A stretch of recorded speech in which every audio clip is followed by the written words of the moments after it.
जोश दिखाई दे रहा है। भारत माता की।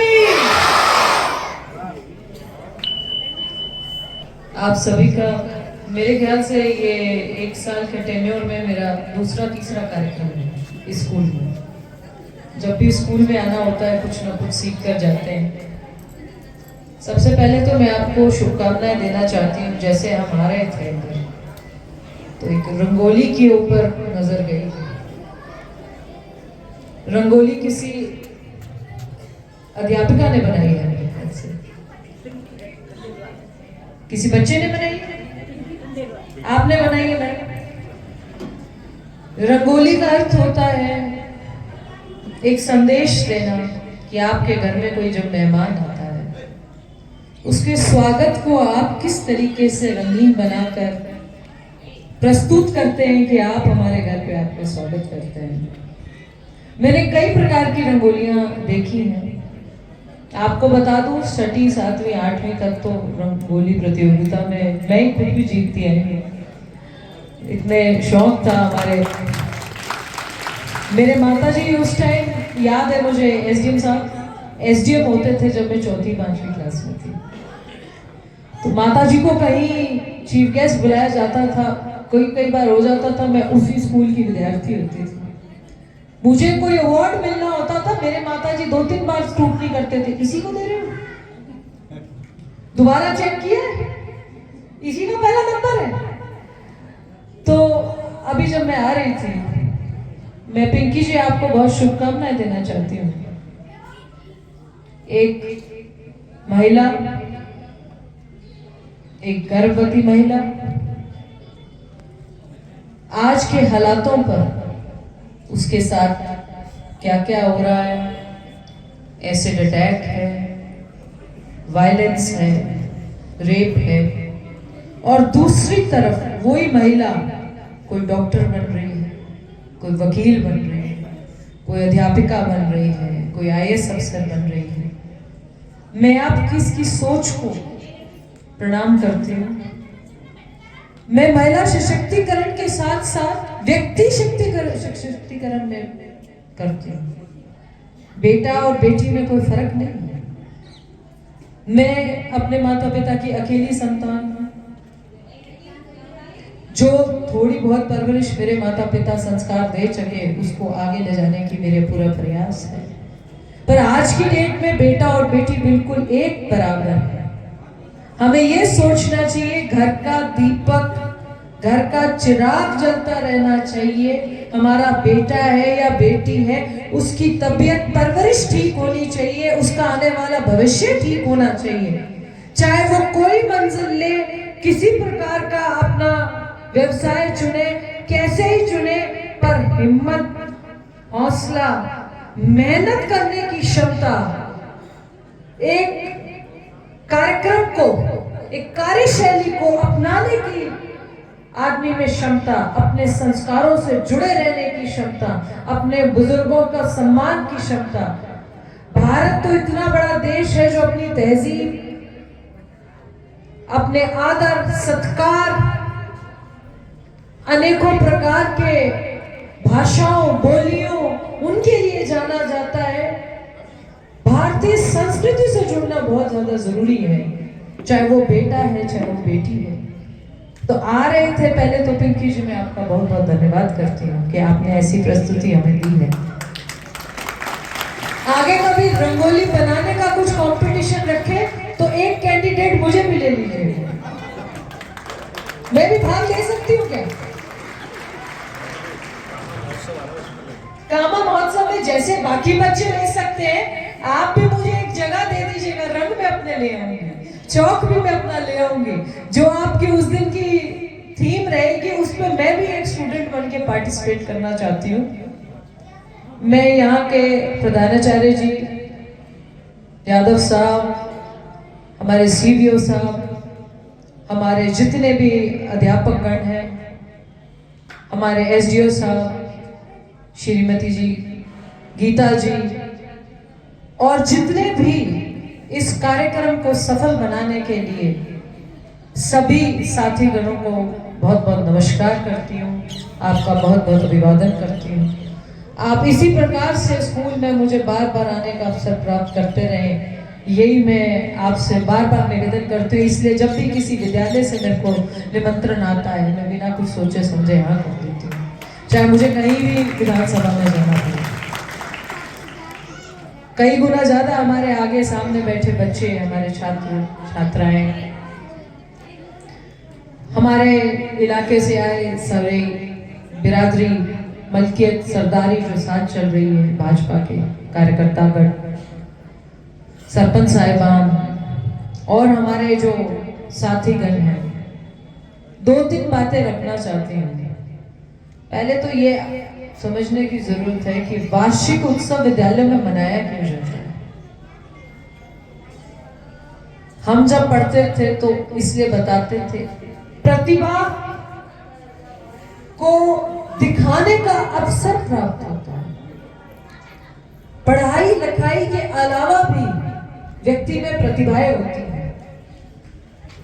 कोई नृत्य में अच्छा है, कोई वाद विवाद में अच्छा है, कोई संवाद में अच्छा है, कोई गीत प्रस्तुति में अच्छा है। हर कोई अपने अपने स्तर से किसी ना किसी उसमें अच्छा है। वो प्रतिभा का प्रदर्शन हो जाता है, जो आपके अंदर आत्मविश्वास होता है। आज आपको एक बात और बताती हूँ, मैंने अपनी जीवन में पहली स्पीच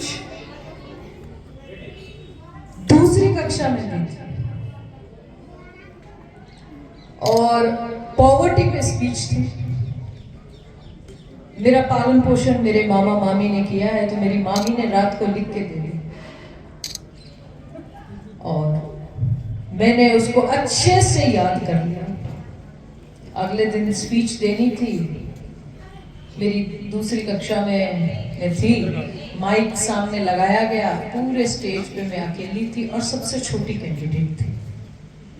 तो माइक को उनको बहुत नीचे नीचे नीचे ले जाना पड़ा कि छोटा बच्चा था, तब ऐसे कॉर्डलेस माइक नहीं था। पॉवर्टी पे, हिंदुस्तान में पॉवर्टी का क्या स्तर है, मतलब गरीबी का हिंदुस्तान में क्या स्तर है, इसको अंग्रेजी में दिया था। मैं आपको बताना चाहती हूँ, उसका सर्टिफिकेट आज भी मेरे पास है। तब मैंने पहली उसमें पोजीशन ली और मायना भी नहीं पता था पॉवर्टी का अर्थ क्या है, पर जहां फुल स्टॉप लगा था, जहां विराम लगा था, वो जैसे लिख के दिया वैसे याद कर लिया, वैसे ही बोला है। तो मेरे मामा जब लौट कर रात को आए तो उनको दिखाया कि आज सर्टिफिकेट मिला है।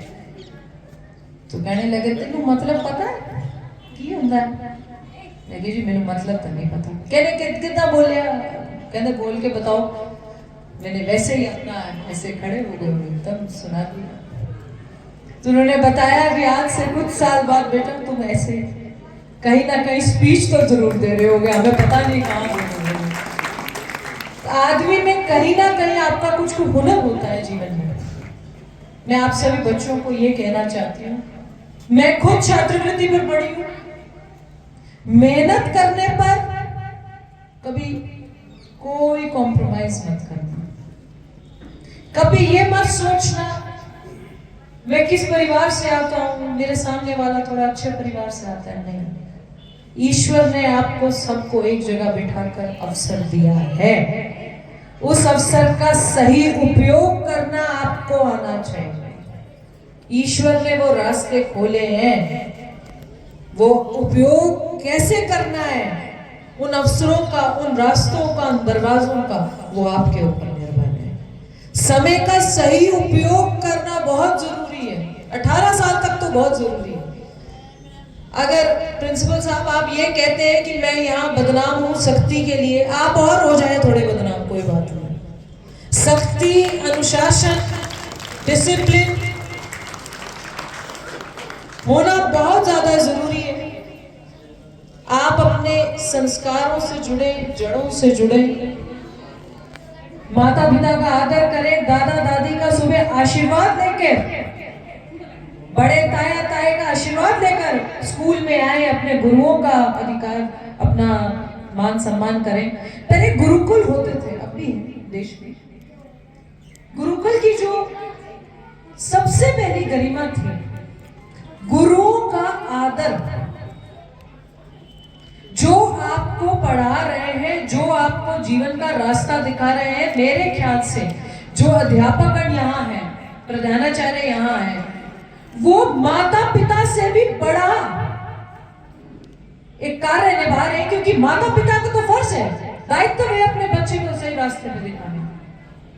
पर आपके पास 20 बच्चे, 30 बच्चे एक क्लास में, 30 के 30 बच्चों को सही माध्यम दिखाना, मुझे लगता है इससे बड़ी उपलब्धि नहीं हो सकती है। इसलिए हमारे देश में गुरुओं का इतना सम्मान है, इतना आदर सत्कार है।